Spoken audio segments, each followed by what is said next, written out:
شام ہوتے ہی ہر طرف خوفناک سا اندھیرا چھا جاتا، ہر طرف سناٹا اور خوفناک سا منظر دکھائی دینے لگتا۔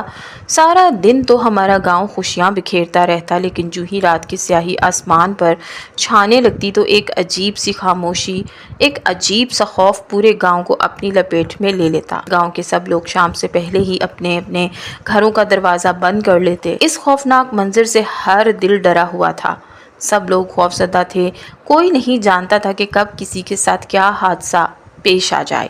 ایسے حالات میں جہاں سب لوگ اپنی جان کو بچانے کے چکر میں اپنے اپنے گھروں میں محفوظ ہو جاتے تھے، مجھے ان حالات میں بھی اپنے گھر سے نکلنا پڑتا۔ گھر سے کچھ فاصلے پر لگا ایک بیری کا درخت جو کئی سو سال پرانا تھا، اس درخت کا خوف پورے گاؤں میں پھیلا ہوا تھا۔ کہا جاتا تھا کہ اس درخت پر کسی عصیب کا سایہ ہے۔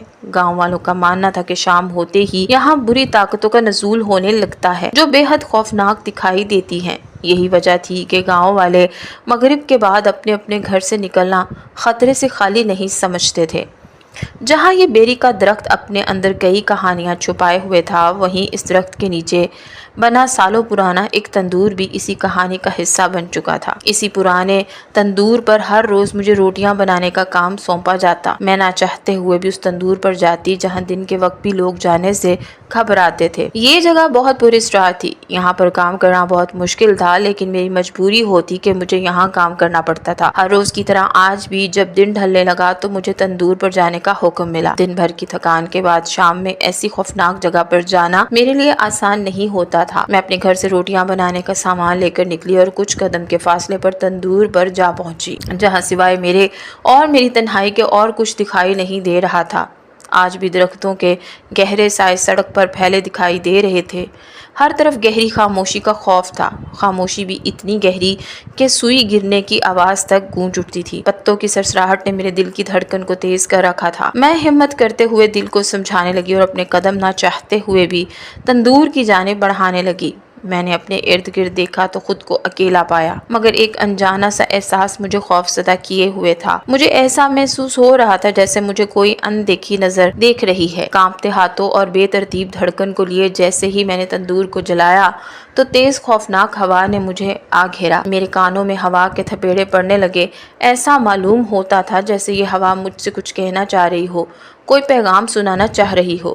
میرے کانوں میں ہوا کی ہوتی سرگوشیاں مجھے بے چین کیے ہوئے تھی۔ خوف کے مارے میری جان ہتھیلی پر آ چکی تھی۔ میں اپنے دونوں ہاتھ اپنے کانوں پر رکھے چیخنے لگی۔ مجھے ایسا لگ رہا تھا کہ آج میری زندگی کی آخری رات ہے۔ آج سے پہلے میں نے اس درخت کے بارے میں بس کہانیاں ہی سن رکھی تھی، کبھی کچھ ایسا دیکھا نہیں تھا، مگر آج جو کچھ میرے ساتھ ہو رہا تھا وہ کسی آزمائش سے کم نہیں تھا۔ میرا دل زور زور سے دھڑکنے لگا، میری بے چینی بڑھتی ہی جا رہی تھی کہ بے ساختہ میرے منہ سے نکلا، کون ہے یہاں کون ہے جو نہیں چاہتا کہ میں اس تندور پر روٹی بنا کر اپنی بیمار ماں کی بھوک مٹا سکوں۔ میری آنکھوں سے بے بسی کے آنسو جاری تھے، ہاتھ خوف کے مارے کانپ رہے تھے اور ہونٹوں پر سوائے التجا کے اور کوئی سوال نہ تھا۔ میرے بار بار پوچھنے پر اور ایک ہی سوال کرنے پر اچانک سے مجھے کسی ایسے احساس نے آ گھیرا تھا جیسے میں نہ چاہتے ہوئے بھی محسوس کر رہی تھی۔ کچھ دیر یوں ہی خوف و ہراس پھیلا رہا، پھر سب کچھ خاموش ہو گیا۔ یہ خاموشی بھی کسی آنے والے خطرے کا اندیشہ دے رہی تھی۔ ابھی میں اسی الجھن میں تھی کہ اچانک سے مجھے اپنے بوڑھی بیمار ماں کا احساس ہوا۔ میں نے کچھ بھی سوچے بغیر تندور جلایا اور تیز تیز ہاتھ چلاتے ہوئے اپنی ماں کے لیے روٹی پکانے لگی۔ جب ہی میرے کانوں میں ایک سرگوشی ہوئی، ڈرو نہیں، تمہیں اجازت ہے، میں ہوں تمہارے پاس۔ میرے کانوں نے احساس سنا ہی تھا کہ خوف کے مارے میرا ہاتھ کانپ گیا اور گرم تندور سے لگنے کی وجہ سے میرا ہاتھ بری طرح سے جل گیا۔ میں پھٹی ہوئی نگاہوں سے اپنے ارد گرد دیکھنے لگی، مگر مجھے کچھ دکھائی نہیں دیا۔ ہاں، مگر میں کسی کی موجودگی کو محسوس کر سکتی تھی۔ ہاتھ کی جلن بڑھتی ہی جا رہی تھی، تکلیف کے مارے میری جان نکلنے لگی تھی۔ تندور میں لگی میری ماں کے نام کی روٹی جل کے کوئلہ بن چکی تھی۔ میری آنکھوں سے بے بسی کے آنسو جاری تھے اور دل میں ایک ہی سوال تھا کہ اب کیا کروں گی، اماں کو روٹی کیسے کھلاؤں گی؟ آٹا تو یہی تھا جو جل کر راکھ ہو گیا۔ ابھی میں روتے ہوئے اپنی قسمت کو کوس ہی رہی تھی کہ اچانک سے ہاتھ کی جلن اور زیادہ بڑھ گئی۔ میں ہاتھ پکڑے زور زور سے چلانے لگی، ہائے اللہ، میرا ہاتھ بہت درد ہو رہا ہے، میں کیا کروں؟ ایسے کئی الفاظ تھے جنہیں میں نے منہ میں بڑبڑائے،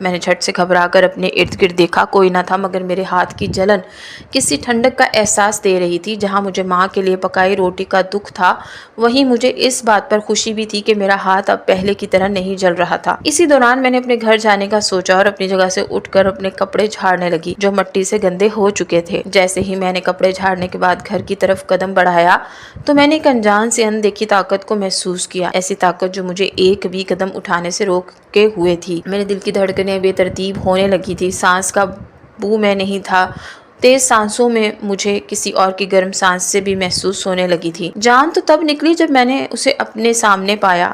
میرا نام قرۃ العین ہے، سب مجھے پیار سے عینی کہہ کر بلایا کرتے تھے۔ اماں ابا کی شادی کے 5 سال بعد اللہ تعالیٰ نے اماں اور ابا کو بیٹی کی خوشی سے نوازا تھا۔ میرے ابا سبزی فروش تھے، روزانہ منڈی سے تازہ سبزیاں لاتے اور گاؤں میں لا کر گلی گلی سبزی بیچا کرتے تھے اور چند پیسے کما لیتے تھے، جس سے گھر کا گزر بسر بہت اچھے سے نہیں لیکن ایک وقت کا کھانا اچھے سے نصیب ہو ہی جاتا تھا۔ اماں اور ابا کی شادی محبت کی شادی تھی۔ اماں اور ابا ایک دوسرے پر جان نچھاور کرتے تھے۔ شادی کا پہلا سال گزرا تو اماں کو اولاد نہ ہونے کے تانے ملنے لگے، طرح طرح کی باتیں سننے کو ملتی۔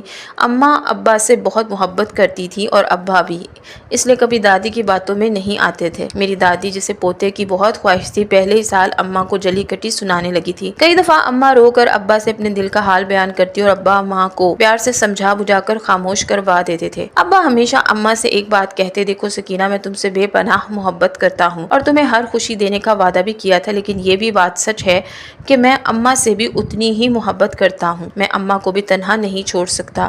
اماں نے بیوگی کی حالت پہ میری پرورش کی، مجھے اس مقام پر پہنچایا کہ آج میں تھوڑا ہی صحیح مگر حلال رزق کما سکتا ہوں۔ اماں مجھ سے بہت محبت کرتی ہیں اور چاہتی ہیں کہ میری نسل آگے بڑھے، مگر خدا کو جو منظور ہے میں اس بات سے بھی انکاری نہیں ہوں۔ بس اماں اگر کچھ سخت الفاظ استعمال کر بھی لیتی ہیں تو میری خاطر برداشت کر لیا کرو، دیکھ لینا ایک نہ ایک دن اللہ ہماری ضرور سنے گا اور ہمیں ایک خوبصورت بیٹے سے نوازے گا۔ اماں کی حسرت بھی پوری ہو جائے گی اور وہ تمہارے ساتھ یہ سب کچھ کرنا چھوڑ دیں گی۔ دادی کی باتیں اماں کو دن بدن پریشان کیے ہوئے تھی۔ ایسے ہی سال پر سال گزرتے گئے اور دادی کی ضد اماں کو مزید پریشانی میں ڈھالے رکھتی تھی۔ جیسے ہی اماں اور ابا کی شادی کو 3 سال گزرے تو دادی نے ابا سے ایک ہی ضد لگا لی، ارے او افضل، تو نے اپنی من مانی کر کے اچھا نہیں کیا، یہی تو میری مرضی سے لڑکی بیاہ کر لاتا تو آج تو 3 بچوں کا باپ ہوتا، نہ جانے کہاں سے یہ یتیم اور بانجھ عورت اٹھا لایا۔ اپنے سے بڑی عمر کی عورت سے شادی کرنے کا یہی نقصان ہوتا ہے، اب نہ تو اس کے ہاں اولاد ہوگی اور نہ ہی مجھے پوتا ملے گا، نہ جانے کیوں لگتا ہے کہ میں اپنے پوتے کی شکل دیکھے بنا ہی اس دنیا سے چل بسوں گی۔ ارے اماں کیسی باتیں کرتی ہیں، ابھی شادی کو عرصہ ہی کتنا ہوا ہے، 3 سال کا عرصہ تمہارے لیے کوئی معنی نہیں رکھتا؟ دادی نے غصے سے اماں کی طرف دیکھتے ہوئے کہا، دیکھو افضل، میں تمہیں بتائے دیتی ہوں، اگر اس سال بھی تمہاری بیوی نے مجھے پوتے کی خوشی نہ دی تو یاد رکھنا میں تمہاری ایک نہیں سنوں گی اور اپنی مرضی سے تمہاری ایک اور شادی کروا دوں گی۔ میں نہیں جانتی، مجھے پوتا چاہیے اور اس کام کے لیے میں کسی بھی حد تک جا سکتی ہوں۔ دادی کئی دفعہ بہت سخت الفاظ بول جاتی جو اماں کے دل پر بہت بری طرح سے وار کرتے۔ اماں ہر رات سوچوں میں ڈوبی رہتی اور رو رو کر ہلکان ہو جاتی۔ ابا اماں کو تسلی تو دیتے لیکن اپنی ماں کی طرف سے بھی وہ مجبور ہو چکے تھے۔ دیکھتے ہی دیکھتے وقت اور گزرتا گیا لیکن اماں اس خوشی سے ابھی تک محروم تھی۔ اب دادی نے ابا کا رشتہ تلاش کرنا شروع کر دیا۔ ہر جگہ لوگوں کو کہہ رکھا تھا کہ کہیں سے کوئی اچھا رشتہ ہو تو میرے بیٹے کا کروا دینا، میری بہو بانجھ ہے، اس لیے اولاد کی خاطر میں اپنے بیٹے کی ایک اور شادی کرنا چاہتی ہوں۔ ابا کے کئی رشتے آئے لیکن سب کی ایک ہی شرط تھی کہ پہلی بیوی کو طلاق دی جائے، پھر ہم اپنی بیٹی کا رشتہ دیں گے۔ دادی نے بہت کوشش کی کہ ابا اماں کو طلاق دے دے، مگر ابا نے ہمیشہ دادی سے یہی کہا، کیسی باتیں کرتی ہیں ماں جی، میں اگر سکینہ کو طلاق دے بھی دوں تو اس کی کیا گارنٹی ہے کہ آنے والی آپ کو پوتا دے دے گی؟ ہو سکتا ہے میرے نصیبوں میں اولاد ہی نہ ہو، پھر کیا کریں گی؟ میری تیسری شادی کروائیں گی؟ کیا مجھے کچھ نہیں پتا، مجھے بس پوتا چاہیے، چاہے اس کے لیے مجھے تمہاری کتنی ہی شادیاں کیوں نہ کروانی پڑیں۔ دادی تو ضد پر آ بیٹھی تھی اور ابا کو کچھ سمجھ نہیں آ رہا تھا کہ وہ کیا کریں۔ اسی دوران اماں کی حالت خراب رہنے لگی کیونکہ اماں دادی کی باتوں اور محلے والوں کی باتوں کا اپنے دل پر بہت گہرا اثر لیتی۔ پھر ایک دن اماں کو خوشخبری ملی، دادی اور ابا بھی بہت خوش تھے۔ اماں کو ایسے لگنے لگا کہ شاید اب اماں پہ آنے والی سب سختیاں ٹل گئی ہیں۔ اماں بہت خوش تھی لیکن اس بات سے انجان تھی کہ دادی کو تو صرف پوتا ہی چاہیے، اگر کہیں پوتی ہو گئی تو دادی اماں کا جینا کا اور زیادہ حرام کر دیں گی۔